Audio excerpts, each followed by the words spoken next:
أعوذ بالله من الشيطان الرجيم. بسم الله الرحمن الرحيم.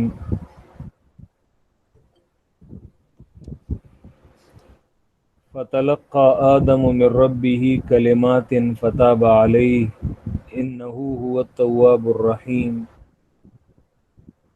قلنا اهبطوا منها جميعا فإما يأتينكم مني هدى فمن تبع هدايا فلا خوف عليهم ولا هم يحزنون. والذين كفروا وكذبوا بآياتنا أولئك أصحاب النار هم فيها خالدون. سورۃ البقرہ میں 4 مقاصد بیان ہو رہے تھے. مقصد اول اثبات التوحید، یعنی اللہ کی وحدانیت کو ثابت کیا جاتا ہے. مقصد دوم اثبات رسالت، رسول اللہ صلی اللہ علیہ وسلم کی رسالت کو ثابت کیا گیا ہے کہ یہ میرا حق پیغمبر ہے اور اپنی طرف سے کچھ نہیں کہہ رہا. اسی لیے اللہ پیغمبر پہ کیے جانے والے اعتراضات کے جوابات دیتے ہیں اور پیغمبر کا دفاع کرتے ہیں. تیسرا مقصد الجہاد فی سبیل اللہ اور چوتھا مقصد الانفاق فی سبیل اللہ. صورت انہی مقاصد کے اعتبار سے، یعنی جو مقاصد ہیں تو انہی کے اعتبار سے ہم انہیں 4 حصوں میں تقسیم کرتے ہیں. یہ پہلا حصہ 96 آیات، جس میں پہلا مقصد اثبات توحید یہ بیان ہوتا ہے. یہ پہلا حصہ جو 96 آیات پر مشتمل ہے، یہ 3 ابواب ہیں. باب اول 20 آیات، جس میں ان 3 گروہوں کی تفصیل اور وضاحت ہے جو سورۃ الفاتحہ میں اجمالاً اور مختصراً گزر چکے تھے. یہاں پر ان کی صفات اور ان کا حکم دنیاوی اور حکم اخروی. مزید وضاحت کے لیے 2 مثالیں بھی بیان کی گئیں تاکہ کوئی خفا اور کوئی غبار جو ہے وہ باقی نہ رہے، بلکہ یہ فرقے یہ واضح ہو جائیں.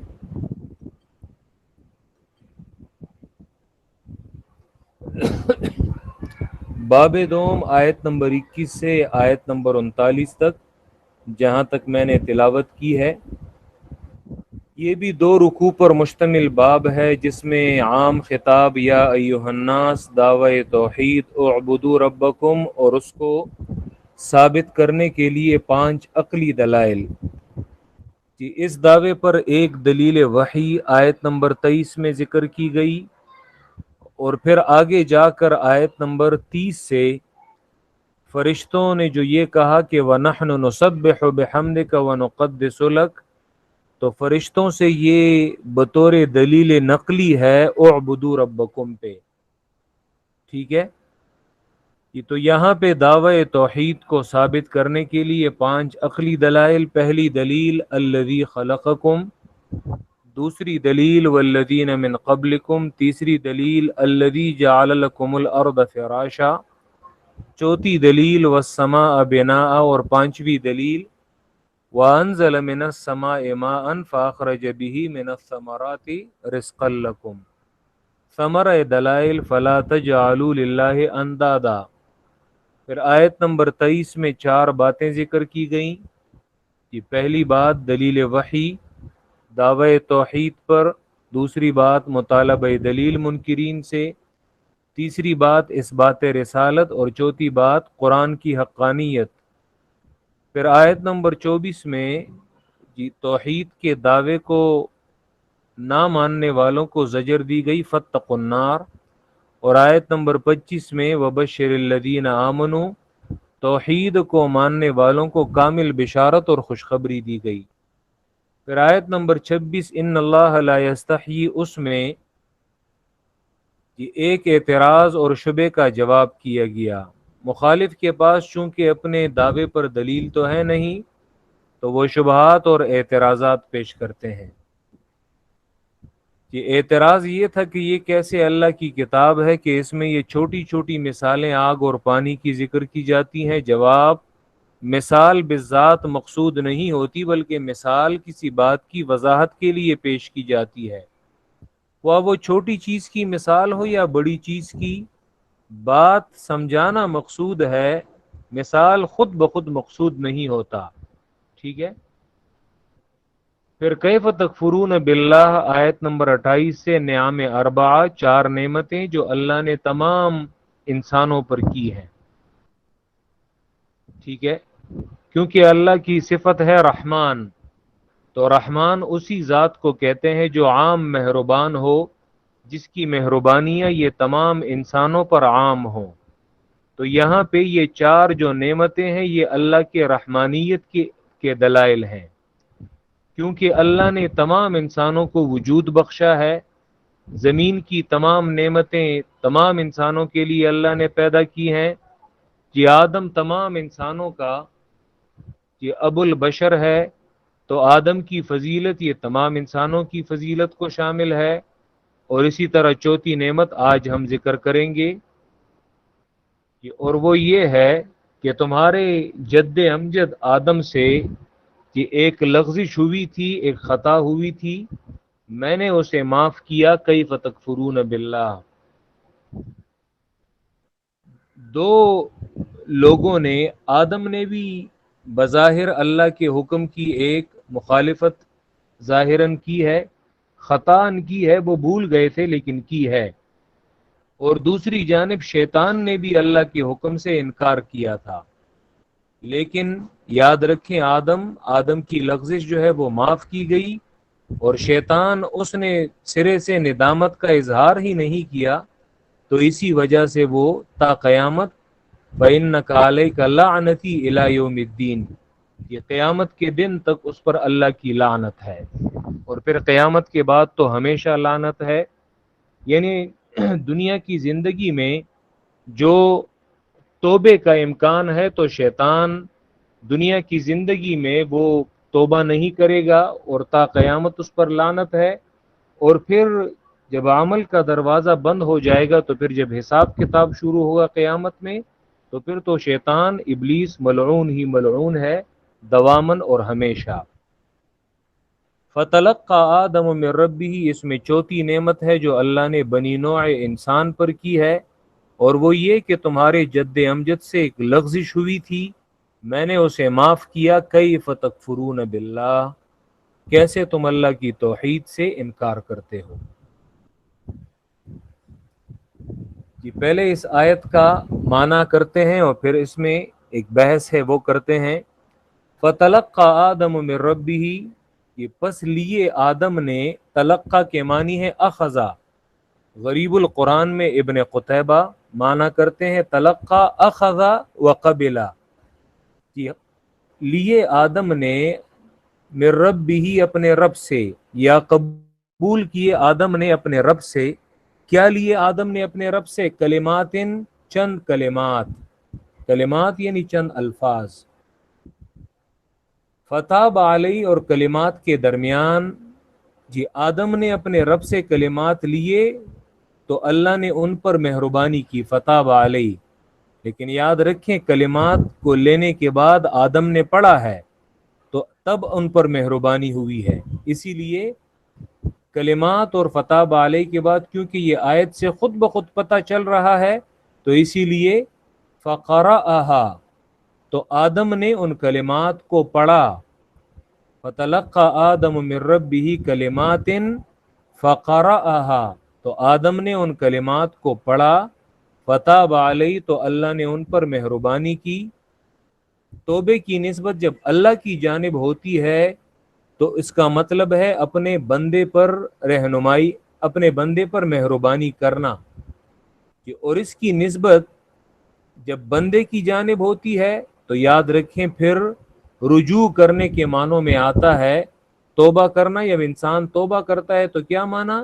یعنی اپنے برے عمل سے اور اپنے برے کام سے انسان رجوع کرتا ہے، اس سے پلٹتا ہے، اس سے لوٹتا ہے، نیکی کی جانب یا پشیمانی کی جانب، کہ اس نے جو عمل کیا ہے اس پر وہ پشیمان ہے اور اس سے وہ لوٹتا ہے. ٹھیک ہے. تو لیے آدم نے اپنے رب سے چند کلمات، تو آدم نے ان کلمات کو پڑھا، فتاب علیہ، تو اللہ نے ان پر مہربانی کی، انہو، بے شک یہ اللہ، ہوا، وہ اللہ، التواب، یہ مزید تاکید کے لیے.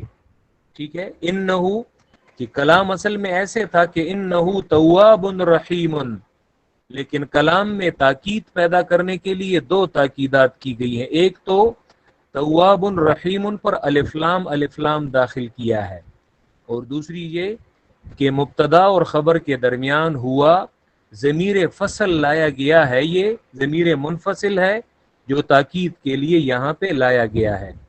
بے شک یہ اللہ، ہوا، یہی اللہ، التواب، توبہ قبول کرنے والا، الرحیم، اور نہایت مہربان ہے، خاص مہربان ہے. یہ کلمات کون سے کلمات تھے؟ یاد رکھیں، اس سے پہلے بھی میں نے چند مرتبہ یہ بات آپ کے سامنے واضح کی ہے کہ قرآن مجید کی سب سے بہترین تفسیر وہ ہے جو قرآن مجید نے خود کی ہے، اور تفسیر کی اس قسم کو تفسیر القرآن بالقرآن کہا جاتا ہے. یہ قرآن مجید نے خود یہ کلمات ذکر کیے ہیں.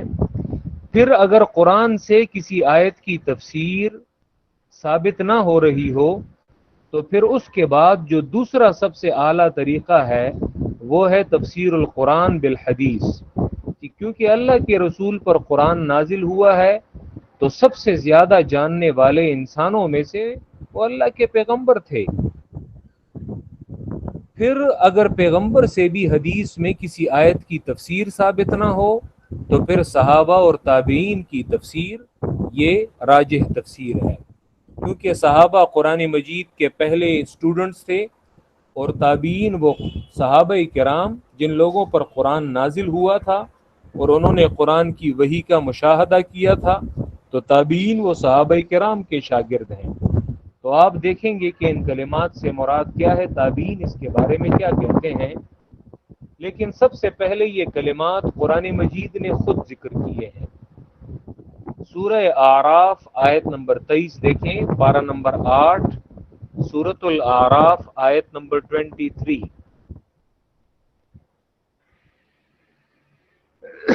سورۃ الاعراف آیت نمبر 23. یہ قالا، یہاں پہ بھی آدم اور ابلیس کا یہ واقعہ ہے. قالا، یہ کہا ان دونوں نے، یعنی آدم اور حوا نے، ربنا، اے ہمارے رب، ظلمنا انفسنا، بے شک ظلمنا انفسنا، ہم نے کمی کی اپنے لیے، اپنے نفسوں کے لیے ہم نے کمی کی، ظلم بمانے کمی.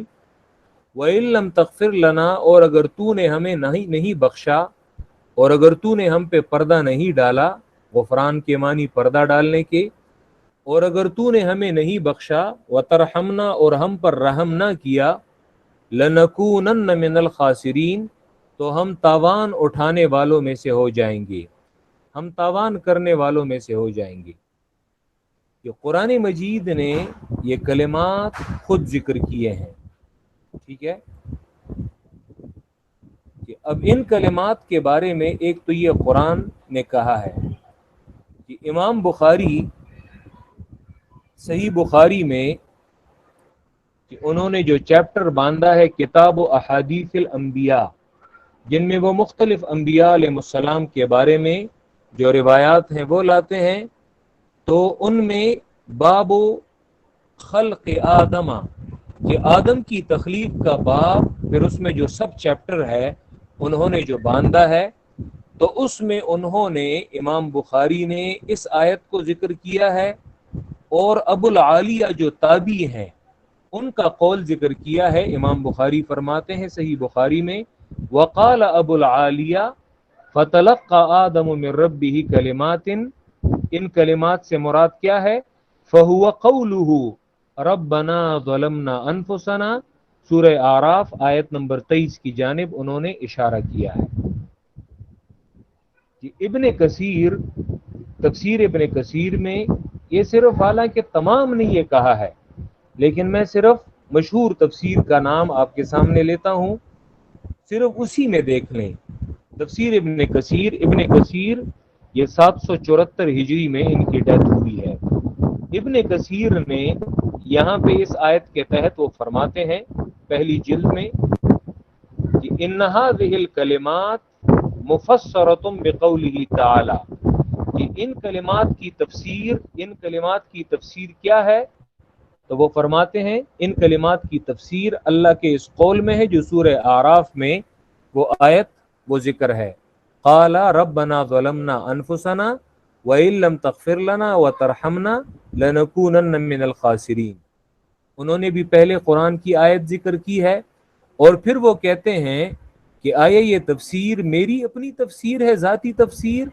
وہ جب تابعین کے نام لیتے ہیں، وَرُوِيَ هَذَا، اور اس آیت کی یہ تفسیر کہ اس سے مراد وہ کلمات ہیں جو سورہ اعراف میں ہیں، وَرُوِيَ هَذَا عَن مُجَاہِدٍ، اور یہ تفسیر مجاہد تابعی سے منقول ہے، وسعید ابن جبیر، سعید ابن جبیر جو بڑے تابعی ہیں، مجاہد یہ عبداللہ ابن عمر کے اور عبداللہ ابن عباس کے شاگرد ہیں، سعید ابن جبیر عبداللہ ابن عباس کے شاگرد ہیں، وابی العالیہ والربیع ابن انس والحسن، حسن بصری تابعی، قتادہ تابعی، محمد ابن کعب القرظی، خالد ابن معدان، عطاء الخراسانی، ٹھیک ہے، ان تمام سے۔ اور عجیب بات یہ ہے وعبد الرحمن ابن زید ابن اسلم، یہ نام یاد رکھیں، عبد الرحمن ابن زید ابن اسلم سے بھی ان کلمات کی یہی تفسیر منقول کی گئی ہے۔ تابعین میں عبد الرحمن ابن زید ابن اسلم سے بھی اس آیت کی تفسیر میں یہی آیت ذکر کی گئی ہے۔ یہ تو تھا آیت کی تفسیر کہ ان کلمات سے مراد کون سے کلمات تھے۔ وہ سورہ اعراف آیت نمبر 23 میں آدم اور حوا نے اس دعا کو پڑھا، اور اس دعا کو پڑھنے کے بعد اللہ نے فتح علیہ ان پر مہربانی کی، اور اللہ توبہ قبول کرنے والا اور مہربان ہے۔ تو یہ تو آیت کا آسان معنی تھا کہ اس میں چوتھی نعمت ہے، حضرت آدم سے ایک لغزش ہوئی کہ انہوں نے وہ درخت سے کھایا، اور پھر انہوں نے اپنے فعل پر انہیں ندامت ہوئی، تو اللہ نے انہیں اپنے اس لغزش کی معافی کے لیے اور مہربانی کے لیے اللہ نے انہیں کلمات بتائے کہ چلو یہ کلمات تم پڑھ لو تم دونوں، اور میں تم لوگوں پر مہربانی کر دوں گا، تم لوگوں کی اس لغزش کو میں معاف کر دوں گا۔ آدم اور حوا نے ان کلمات کو سورہ اعراف آیت نمبر 23 میں ان کلمات کو پڑھا، اور اللہ نے ان پر رحم کیا۔ کہ اب اس کے مقابلے میں حدیث کی کتابوں میں ایک روایت آتی ہے، سیدنا عمر رضی اللہ تعالیٰ عنہ کی ایک روایت ہے۔ یہ روایت حدیث کی کتابوں میں مستدرک حاکم میں ہے، مستدرک حاکم،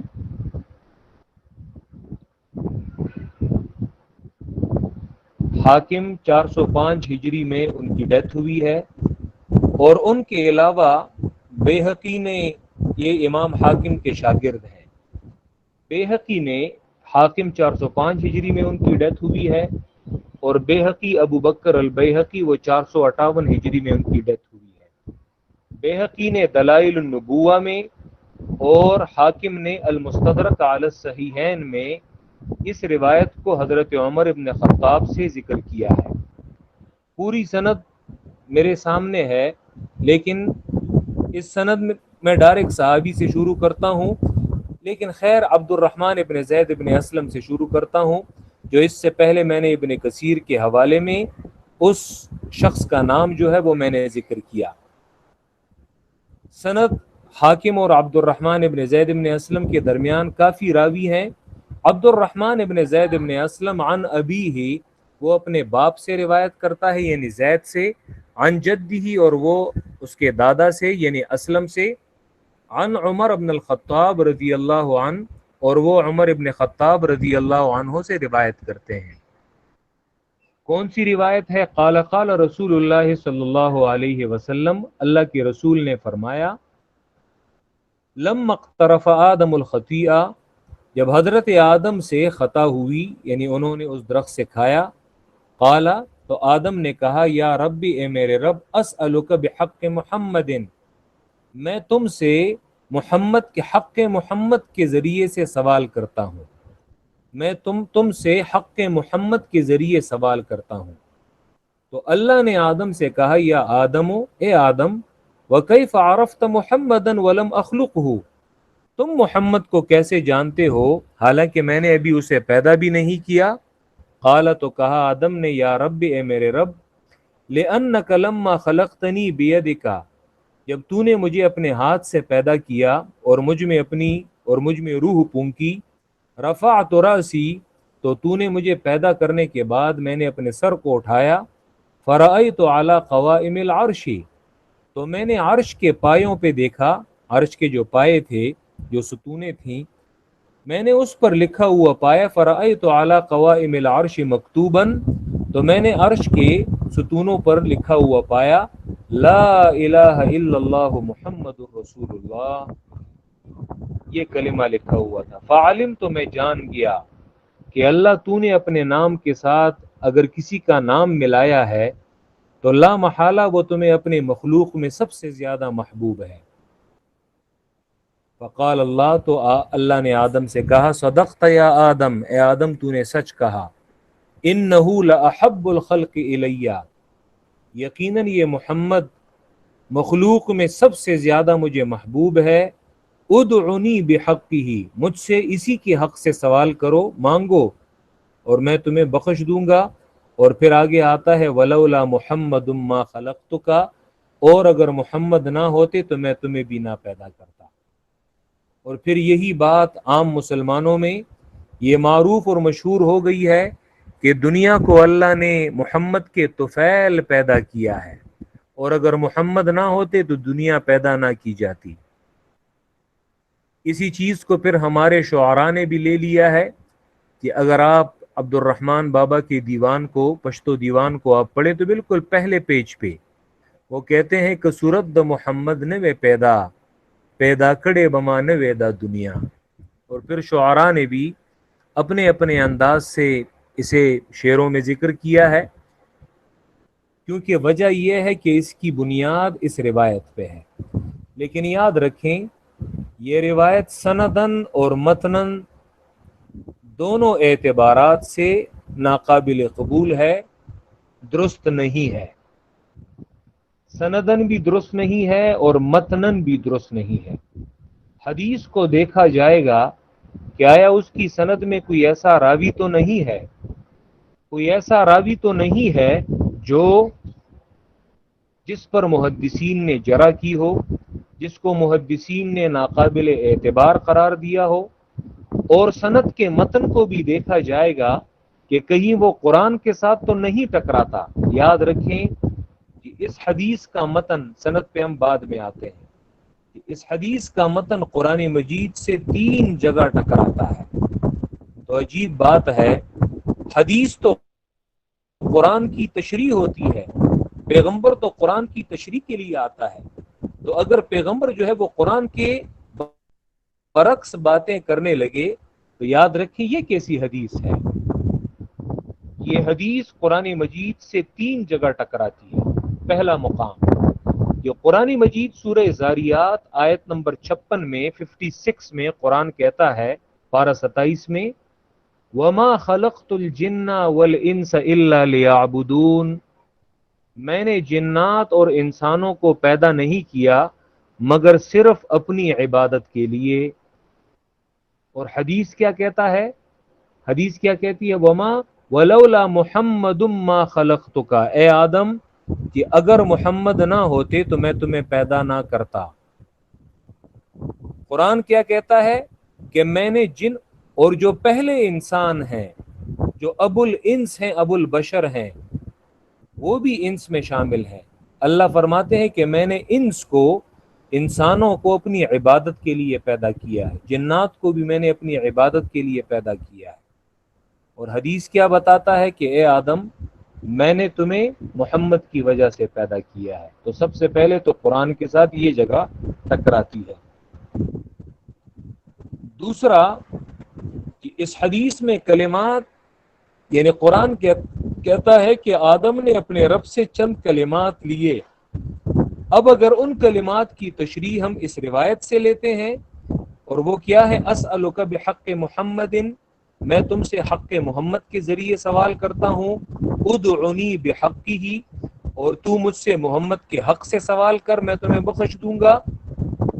تو یاد رکھیں قرآن مجید نے جب خود وہ کلمات ذکر کیے ہیں کہ جن کے پڑھنے سے سیدنا آدم علیہ السلام کو بخشش ہوئی، اور ان کلمات پہ اتفاق ہے، تمام تابعین کا اتفاق ہے، تمام امت کا اتفاق ہے، اور قرآن مجید نے خود آدم کے واقعے میں یہ کلمات ذکر کیے ہیں، خود قرآن سے اس کی تفسیر ثابت ہے. تو قرآن نے ایک کلمات ذکر کیے ہیں، اور حدیث حضرت عمر کی روایت وہ بتاتی ہے کہ آدم کو محمد کے حق اور محمد کے وسیلے سے اس کے مانگنے سے انہیں بخشش ہوئی. تو قرآن ایک کلمات ذکر کرتا ہے، حدیث میں اس کا سبب جو ہے کلمات سے وہ دوسرا بتایا گیا ہے.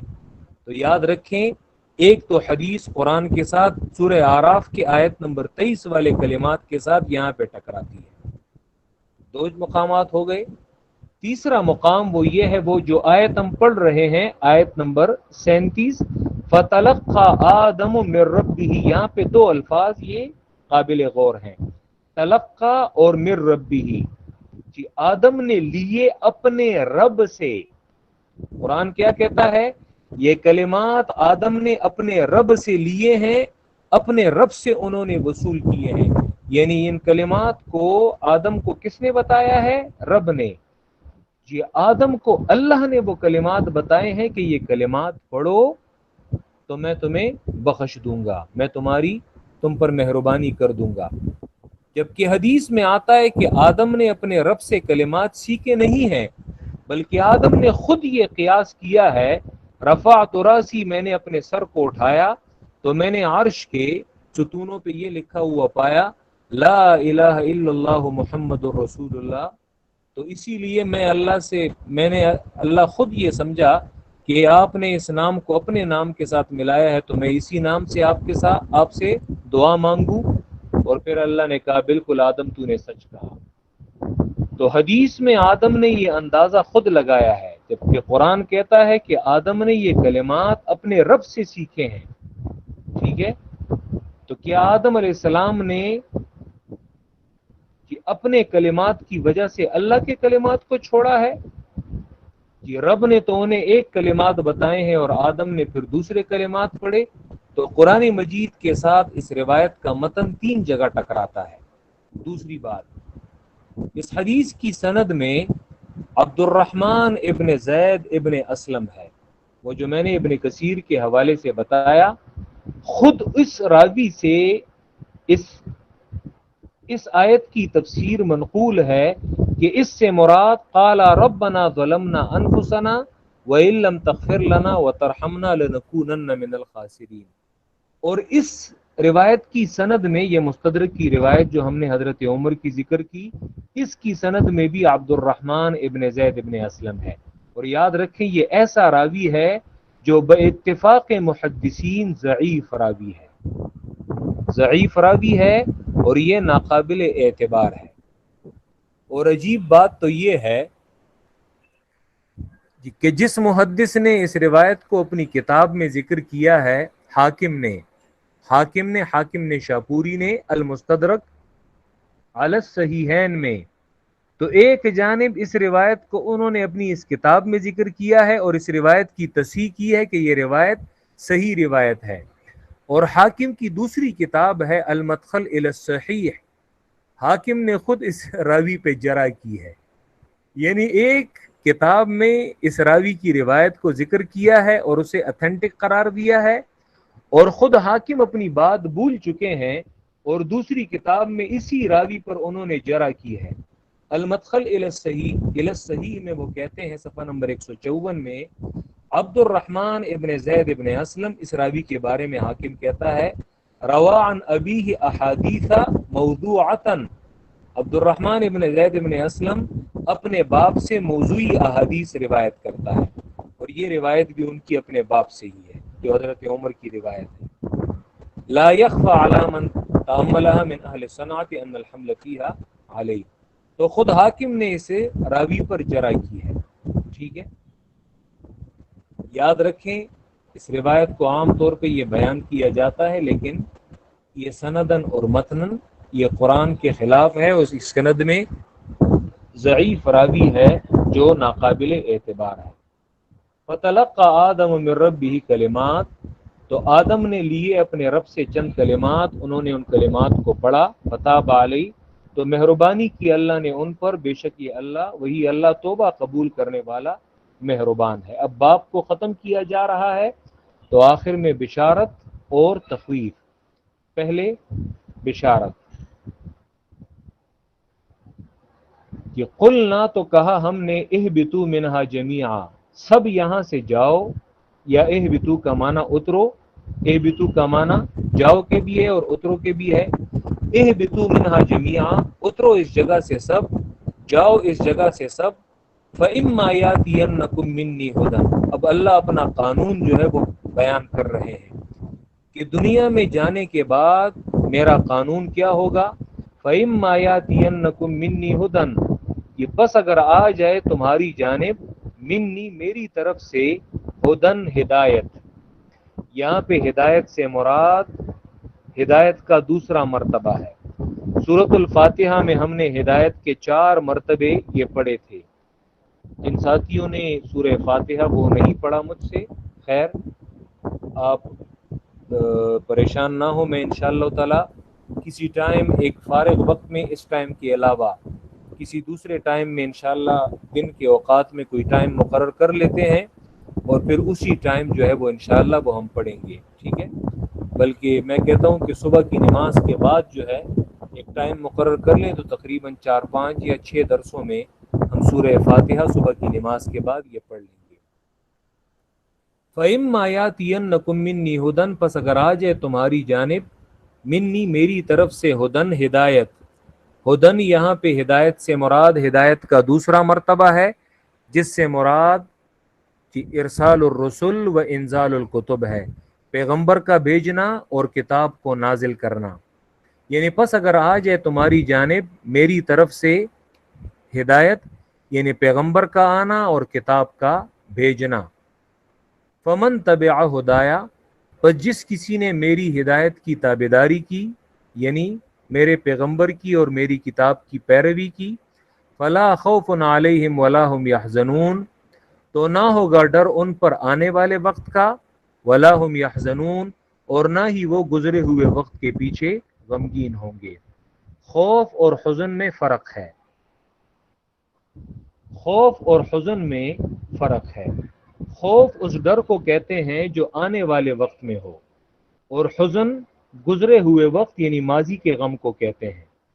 خوف جیسے کسی شخص کا مثلا عدالت میں مقدمہ ہو اور اسے اپنے مقدمے میں شکست کا اندیشہ ہو، ٹھیک ہے، یا مثلا گھر میں اس کا بیمار پڑا ہو اور اسے یہ اندیشہ ہو کہ بیمار کی موت واقع نہ ہو جائے، یعنی جو آنے والے وقت میں ہو۔ اور حزن جیسے ماضی میں کسی جگہ انسان نے اپنا قیمتی سامان کھویا ہو، یا ماضی میں اس کی اولاد، اس کے والدین جو ہیں وہ فوت ہو چکے ہوں، اور انسان انہیں ہی یاد کرتا ہو، تو یاد رکھیں اس پہ وہ غمگین ہوتا ہو۔ قرآن کہتا ہے جس نے میری ہدایت کی تابعداری کی، فلا خوف علیہم ولا هم یحزنون، نہ تو ان پر آنے والے وقت کا ڈر ہوگا، یعنی نہ انہیں قیامت کی ہولناکی جو ہے وہ گھبرا سکے گی، اور نہ ہی ان پر گزرے ہوئے وقت کا کوئی غم ہوگا، اور نہ ہی وہ اس بات کا افسوس کریں گے کہ دنیا میں لوگوں نے دولت کمائی تھی اور ہم نے اپنے لیے کچھ نہیں کیا۔ یاد رکھیں لا خوف علیہم ولا هم یحزنون کا اگر میں 2 الفاظ میں اس کا مطلب بیان کروں، یعنی یہ وہ لوگ ہیں جنہیں اطمینان قلب نصیب ہوا ہے، دل کا اطمینان۔ دل کا اطمینان اگر اسے آپ کھولیں تو کیا مطلب؟ کہ نہ آنے والے وقت کا کوئی ڈر ہو اور نہ پچھلے گزرے ہوئے وقت کے پیچھے انسان غمگین ہو۔ یہ آیت سورہ طٰہٰ میں بھی آتی ہے، بالکل یہی آیت، وہاں پہ بھی آدم کا واقعہ ہے۔ سورہ طٰہٰ آیت نمبر 123 میں اگر آپ ذرا دیکھیں اسے، سورہ طٰہٰ پارہ نمبر 16 آیت نمبر 123 وہاں پہ آتا ہے قَالَ اهْبِطَا مِنْهَا جَمِيعًا بَعْضُكُمْ لِبَعْضٍ عَدُوٌّ فَإِمَّا يَأْتِيَنَّكُم مِّنِّي هُدًى فَمَنِ اتَّبَعَ هُدَايَ فَلَا يَضِلُّ وَلَا يَشْقَىٰ، بس جس کسی نے میری ہدایت کی پیروی کی اور میری ہدایت کی تابعداری کی، فَلَا يَضِلُّ وَلَا يَشْقَىٰ، وہاں پہ لا خوف علیہم ولا هم يحزنون کی بجائے یہ دو الفاظ ذکر کیے گئے ہیں۔ جس نے میری ہدایت یعنی میری کتاب کی پیروی کی، میرے پیغمبر کی پیروی کی، تو کیا ہوگا؟ فلا یذل، تو نہ تو وہ گمراہ ہوگا، ولا یشقا، اور نہ ہی وہ بدبخت ہوگا۔ عبداللہ ابن عباس اس آیت کا معنی کرتے ہیں فمن اتبع ہدایا فلا یذل ولا یشقا، وہ معنی کرتے ہیں من اقتدى بکتاب اللہ، جس کسی نے بھی اللہ کی کتاب کی پیروی کی، اقتداء کی، فلا یذل فی الدنیا ولا یشقى فی الآخرہ، نہ تو وہ دنیا میں گمراہ ہوگا اور نہ ہی آخرت میں وہ بدبخت ہوگا۔ علامہ ابن قیم ان کی اشعار پر جو مشتمل کتاب ہے القصیدۃ النونیہ، کوئی 3000 کے لگ بھگ اشعار ہیں جن میں ہر شعر کو انہوں نے نون پر ختم کیا ہے، نون پر ختم کیا ہے۔ وہ جب قرآن سے ہدایت لینے کے بارے میں وہ شعر ذکر کرتے ہیں تو وہ فرماتے ہیں فتدبر القرآن ان رمت الہدا، فتدبر القرآن ان رمت الہدا فالعلم تحت تدبر القرآن، کہ اگر ہدایت چاہتے ہو تو قرآن مجید میں تدبر کرو، غور اور فکر کرو۔ فالعلم تحت تدبر القرآن، کیونکہ علم قرآن مجید میں تدبر کرنے کے ذریعے سے ہی ہے۔ قرآن میں تدبر کرو گے تو علم حاصل کرو گے۔ فتدبر القرآن ان رمت الہدى فالعلم تحت تدبر القرآن، تو قرآن نے یہاں پہ کہا فلا خوف علیہم ولا هم يحزنون، اس آیت میں بشارت دی گئی تھی اور اب تخویف۔ والذین، اور وہ لوگ، کفروا، جنہوں نے انکار کیا۔ میں نے آپ کو یہ قاعدہ بتایا تھا کہ کفروا میں ماقبل مضمون کی جانب اشارہ ہوتا ہے، ماقبل میں ہدایت کی جانب اشارہ، ہدایت کو ذکر کیا گیا یہاں پہ، اور وہ لوگ جنہوں نے کفر کیا، انکار کیا قرآن مجید سے، اللہ کی ہدایت سے، وَكَذَّبُوا بِآيَاتِنَا، اور یہ جملہ بھی اسی کی تشریح کر رہا ہے، اور جھٹلایا ہماری آیتوں کو، اور یا کفروا اور کذبوا بآیاتنا، کفروا سے آپ قرآن لے لیں اور کذبوا بآیاتنا، آیات دلائل کو بھی کہتے ہیں، اور جھٹلایا اس نے ہماری نشانیوں کو، ہمارے دلائل کو۔ دلائل کس چیز پر گزر چکے؟ توحید پر۔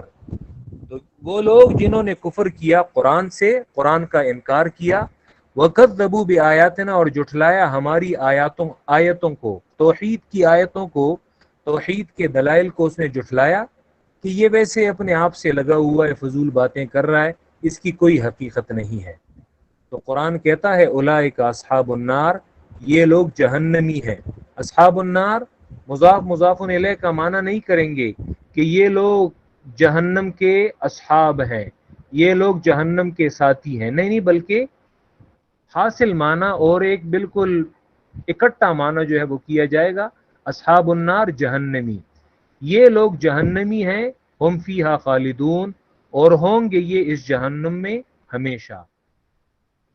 خوف اور حزن میں نے فرق تو ذکر کر دیا، ایک تیسرا لفظ بھی آتا ہے اور وہ ہے ہم، اس طرح ہم پشتوں میں لکھتے ہیں ہم، میں اور ہم، ٹھیک ہے؟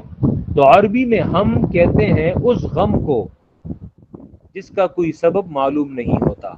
خوف اور حزن میں تو سبب معلوم ہوتا ہے، ہم اس غم کو کہتے ہیں کہ جس کا سبب معلوم نہیں ہوتا۔ رسول اللہ صلی اللہ علیہ وسلم دعا مانگتے تھے صحیح بخاری میں یہ دعا آتی ہے، اللہم انی اعوذ بک من الہم والحزن واعوذ بک من العجز والکسل واعوذ بک من الجبن والبخل واعوذ بک من غلبۃ الدین وقہر الرجال۔ اس دعا کو مانگا کریں کہ اے اللہ میں تجھ سے پناہ مانگتا ہوں من الہم، اس غم سے جس کا سبب معلوم نہ ہو۔ بعض لوگوں کو آپ یہ کہتے ہوئے سنیں گے کیوں پریشان ہو، پتہ نہیں، یعنی سبب معلوم نہیں ہوتا۔ والحزنی، اور اللہ مجھے اس غم سے بھی بچا جس کا سبب معلوم ہو۔ واعوذ بک من العجز والکسل، اور اے اللہ میں تم سے پناہ مانگتا ہوں من العجز، بدن کی کمزوری سے کہ میری ہڈیاں کمزور ہو جائیں، والکسل، اور بعض انسان کی ہڈیاں کمزور نہیں ہوتی لیکن وہ سست ہوتا ہے، لیزی ہوتا ہے، اے اللہ مجھے سستی سے بچا۔ واعوذ بک من الجبن والبخل، اور اے اللہ مجھے بزدلی سے میں پناہ مانگتا ہوں اور بخل سے میں پناہ مانگتا ہوں۔ واعوذ بک من غلبۃ الدین وقہر الرجال، اور اے اللہ میں قرض کے غلبے سے اور لوگوں کے غصے سے تیری پناہ مانگتا ہوں۔ تو یہاں پہ دوسرا باب یہ بھی ختم ہوا۔ دوسرے باب میں عام خطاب، دعوی توحید، اس پر 5 عقلی دلائل، ثمرہ دلائل، مطالبہ دلیل منکرین سے، زجر، بشارت، دفع اعتراض اور نعام اربعہ، اور باب کے آخر میں بشارت اور تخویف۔ ٹھیک ہے، یہ چند سیکنڈ میں پورے باب کا خلاصہ وہ ان الفاظ میں۔ فَتَلَقَّى آدَمُ مِن رَبِّهِ كَلِمَاتٍ، تو لیے آدم نے اپنے رب سے چند کلمات، چند کلمات، تو ان کلمات کو آدم نے پڑھا، فتاب علیہ، تو اللہ نے ان پر مہربانی کی، انہو هو التواب الرحیم، بے شک یہ اللہ ہوا وہی، التواب توبہ قبول کرنے والا، الرحیم اور مہربانی نہایت مہربان ہے یا خاص مہربان ہے۔ قلنا، تو کہا ہم نے، اہبطوا منہا جمیعا، جاؤ یہاں سے سب یا اترو یہاں سے سب، فَإِمَّا يَأْتِيَنَّكُمْ، تو پھر جانے کے بعد میرا قانون کیا ہوگا دنیا میں تمہاری جانب میرا قانون آئے گا۔ فَإِمَّا يَأْتِيَنَّكُمْ مِنِّي هُدًى، بس اگر آ جائے تمہاری جانب منی میری طرف سے، ہدن ہدایت، پیغمبر آ جائے، کتاب آ جائے، فمن تبع ہدایا، بس جس کسی نے تابعداری کی، پیروی کی میری ہدایت کی، میرے پیغمبر میری کتاب کی، فلا خوف علیہم، تو نہ ہوگا ڈر ان پر آنے والے وقت کا، ولا هم یحزنون، اور نہ ہی وہ گزرے ہوئے وقت کے پیچھے غمگین ہوں گے۔ تو خوف اور حزن میں یہ فرق ہے۔ والذین کفروا وکذبوا بآیاتنا، اور جن لوگوں نے کفروا، یہ قرآن مجید کا انکار کیا، وکذبوا بآیاتنا، اور جھٹلایا ہماری آیتوں کو، ٹھیک ہے، توحید کی آیتوں کو، قرآن کی آیتوں کو جھٹلایا، اولئک اصحاب النار، یہ لوگ جہنمی ہیں، ہم فیہا خالدون، ہوں گے یہ اس جہنم میں ہمیشہ۔